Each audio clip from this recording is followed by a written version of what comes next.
Could you imagine if we, the church, pursued after the lost relentlessly as Jesus did? The Great Commission in Matthew 28:19 says, "Therefore go, make disciples of all the nations, baptizing them in the name of the Father, the Son, and of the Spirit." When someone's lying on their deathbed, they usually murmur a few last words. And those last words are important.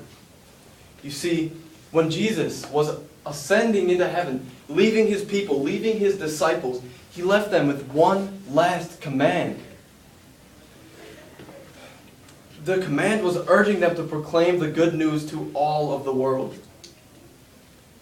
But we are not relentless at this task as we should be. We have become trapped in our comfort zone, internally focused, not being able to reach out to those who are perishing. It is like taking buckets of water to the ocean when we need to be taking the buckets of water to the desert. Or imagine buying the most expensive fishing gear, the most up-to-date fishing pole that can catch the biggest and the most fish, and then going home to fish in our bathtubs. Have we forgot what the Great Commission is all about? How can we change this? There are 3 things that can change this dilemma. First, we must be willing. Without willingness, we might as well just give up. God does not force us to obey his commands. He does not pry open our mouths to preach or force our feet to move into action. It is a desire from our hearts that wants to see the lost found, the blind to see, the deaf to hear his word.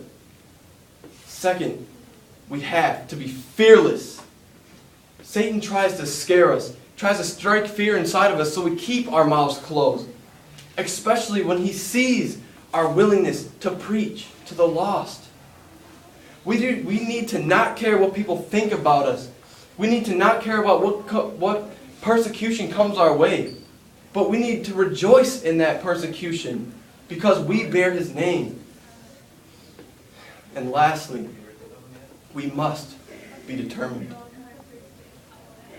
As a commander set the task before his troops, Christians also need to be determined to complete the task given from God.